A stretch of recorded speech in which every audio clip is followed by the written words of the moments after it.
Boris Vian, L'écume des jours, chapitre 16 à 20. Chapitre 16. Colin courait dans la rue. Ce sera une très belle noce.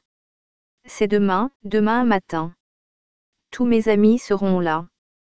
La rue menait à Chloé. Chloé, vos lèvres sont douces.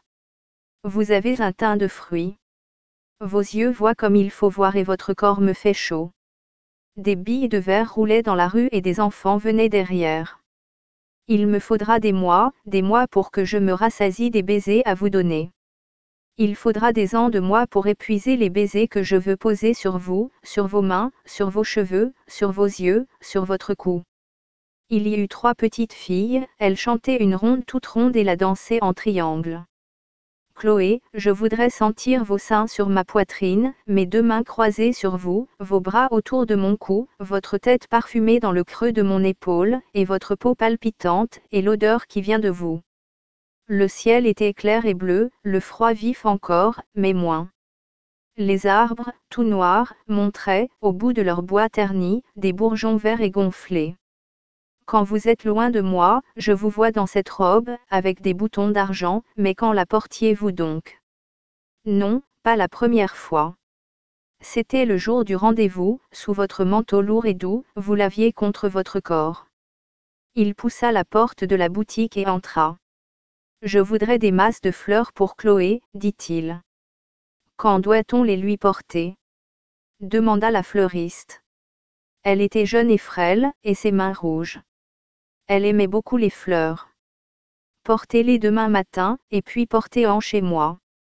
Qu'il y en ait plein notre chambre, des lits, des glaïeuls blancs, des roses, et des tas d'autres fleurs blanches, et mettez aussi, surtout, un gros bouquet de roses rouges. Moins. Chapitre 17.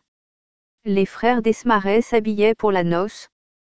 Ils étaient très souvent invités comme pédérastes d'honneur, car ils présentaient bien. Ils étaient jumeaux. L'aîné s'appelait Coriolan. Il avait les cheveux noirs et frisés, la peau blanche et douce, un air de virginité, le nez droit et les yeux bleus derrière de grands cils jaunes. Le cadet, nommé Pégase, avait un aspect semblable, à cela près que ses cils étaient verts, ce qui suffisait, d'ordinaire, à les distinguer l'un de l'autre.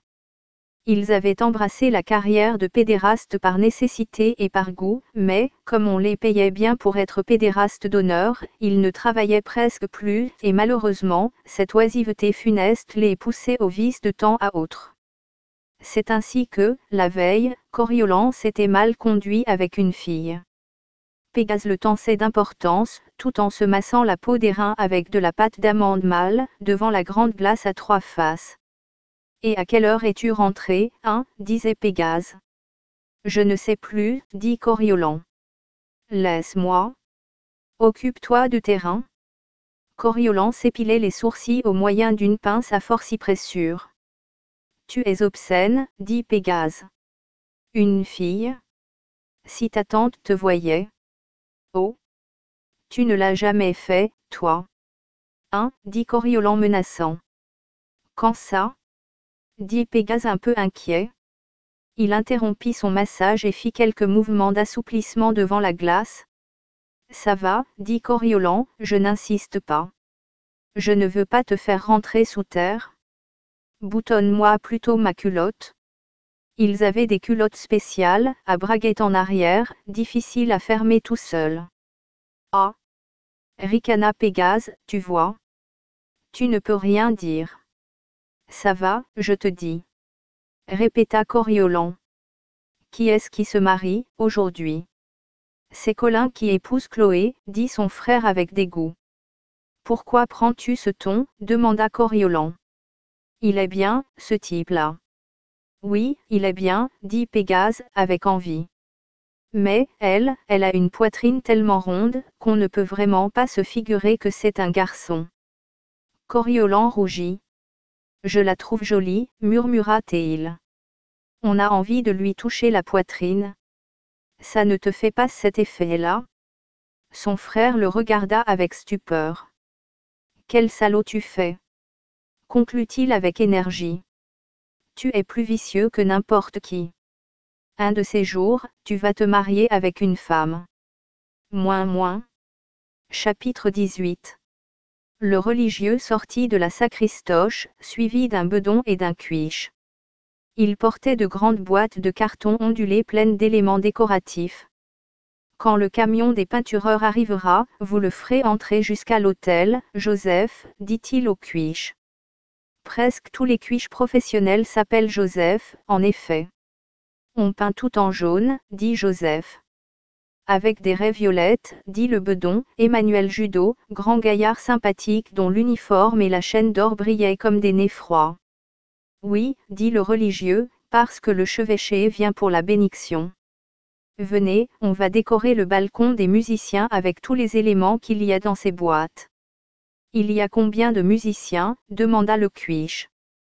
73, dit le bedon.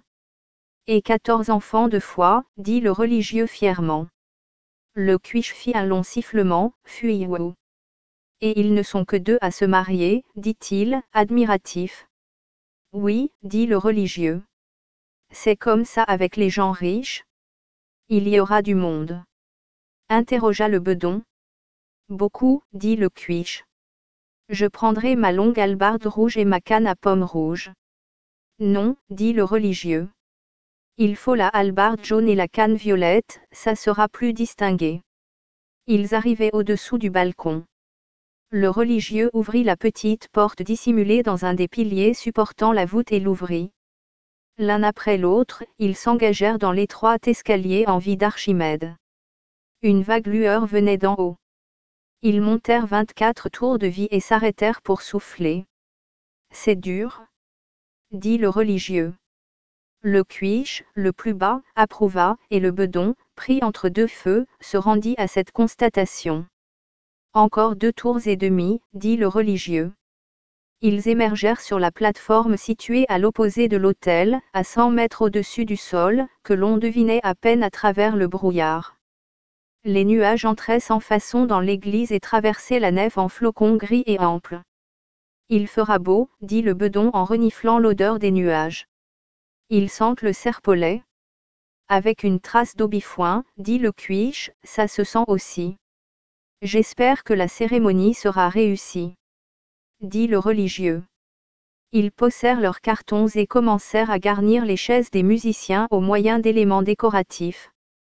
Le cuiche les dépliait, soufflait dessus pour les dépoussiérer et les passait au bedon et aux religieux. Au-dessus d'eux, les piliers montaient, et paraissaient se rejoindre très loin. La pierre mate, d'un beau blanc crème, caressée par le doux éclat du jour, réfléchissait partout une lumière légère et calme. Tout en haut, c'était bleu-vert. Il faudrait astiquer les microphones, dit le religieux au cuiche. Je déplie le dernier élément, dit le cuiche, et je m'en occupe. Il tira de sa besace un chiffon de laine rouge et se mit à frotter énergiquement le socle du premier microphone. Il y en avait 4, disposés en rang devant les chaises de l'orchestre et combinés de telle façon qu'à chaque air correspondait une sonnerie de cloche à l'extérieur de l'église, cependant qu'à l'intérieur, on entendait la musique. « Dépêche-toi, Joseph, dit le religieux, Emmanuel et moi nous avons fini. » Attendez-moi, dit le cuiche, Jean est pour 5 minutes d'indulgence. Le bedon et le religieux remirent les couvercles des boîtes à éléments et les rangèrent sur un coin du balcon pour les retrouver après le mariage. Je suis prêt, dit le cuiche. Ils bouclèrent tous 3 les courroies de leurs parachutes et s'élancèrent gracieusement dans le vide. Les 3 grandes fleurs versicolores s'ouvrirent avec un clapotement soyeux, et, sans encombre, ils prirent pied sur les dalles polies de la nef. Chapitre 19. Tu me trouves jolie. Chloé se mirait dans l'eau du bassin d'argent sablé où s'ébattait, sans gêne, le poisson rouge. Sur son épaule, la souris grise à moustache noire se frottait le nez avec ses pattes et regardait les reflets changeants. Chloé avait passé ses bas, fins comme une fumée d'encens, de la couleur de sa peau blonde et ses souliers hauts de cuir blanc. Pour tout le reste, elle était nue, sauf un lourd bracelet d'or bleu qui faisait paraître encore plus fragile son poignet délicat. « Crois-tu qu'il faut que je m'habille ?» La souris se laissa glisser le long du cou rond de Chloé et prit appui sur un de ses seins. Elle la regarda d'en dessous et parut de cet avis. Alors, je te mets par terre, dit Chloé. Tu sais, tu retournes chez Colin ce soir. Tu diras au revoir aux autres ici. Elle posa la souris sur le tapis, regarda par la fenêtre, laissa retomber le rideau et s'approcha de son lit. Il y avait sa robe blanche, toute déployée, et les 2 robes d'eau claire d'Isis et d'Alice. Vous êtes prêtes? Dans la salle de bain, Alice aidait Isis à se coiffer. Elles portaient aussi déjà leurs chaussures et leurs bas. Nous n'allons pas très vite, vous ni moi, dit Chloé faussement sévère. Savez-vous, mes enfants, que je me marie ce matin? Tu as encore 1 heure, dit Alice. C'est bien assez, dit Isis. Tu es déjà coiffée. Chloé rit en secouant ses boucles. Il faisait chaud dans la pièce pleine de vapeur et le dos d'Alice était si appétissant que Chloé le caresse doucement de ses paumes aplaties. Isis, assise devant la glace, prêtait sa tête docile au geste précis d'Alice. Tu me chatouilles? Dit Alice qui commençait à rire. Chloé la caressait exprès à l'endroit où ça chatouille, sur les côtés et jusqu'aux hanches.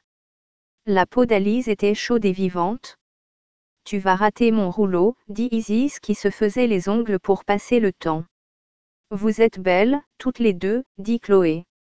C'est dommage que vous ne puissiez pas venir comme ça, j'aurais aimé que vous restiez avec vos bas et vos souliers seulement. Va t'habiller, bébé, dit Alice. Tu vas tout faire rater. Embrasse-moi, dit Chloé. Je suis si contente.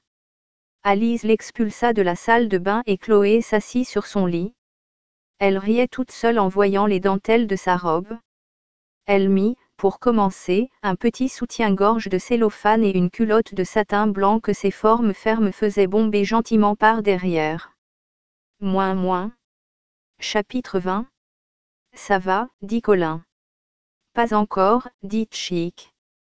Pour la 14e fois, Chick refaisait le nœud de cravate de Colin, et ça n'allait toujours pas. On pourrait essayer avec des gants, dit Colin. Pourquoi, demanda Chick. Ça ira mieux. Je ne sais pas, dit Colin. C'est une idée sans prétention. On a bien fait de s'y prendre en avance, dit Chick. Oui, dit Colin. Mais on sera quand même en retard si on n'y arrive pas. Oh, dit Chick. On va y arriver? Il réalisa un ensemble de mouvements rapides étroitement associés et tira les 2 bouts avec force.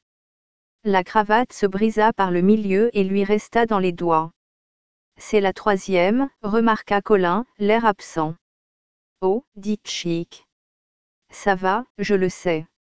Il s'assit sur une chaise et se frotta le menton d'un air absorbé. Je ne sais pas ce qu'il y a, dit-il. Moi non plus, dit Colin. Mais c'est anormal. Oui, dit Chick, lentement. Je vais essayer sans regarder. Il prit une 4e cravate et l'enroula négligemment autour du cou de Colin, en suivant des yeux le vol d'un brousillon, d'un air très intéressé.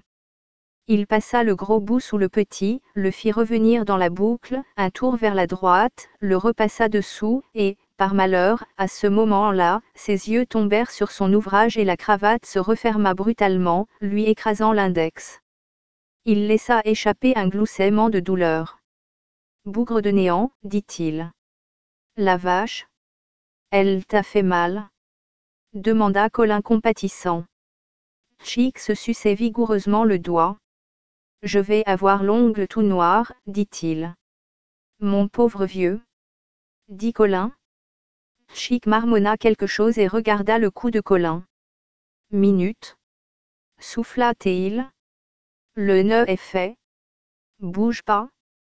Il recula avec précaution sans le quitter des yeux et saisit sur la table, derrière lui, une bouteille de fixateur à pastel.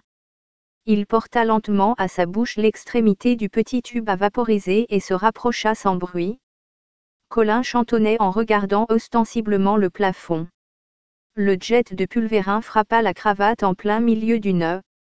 Elle eut un soubresaut rapide et s'immobilisa, clouée à sa place par le durcissement de la résine.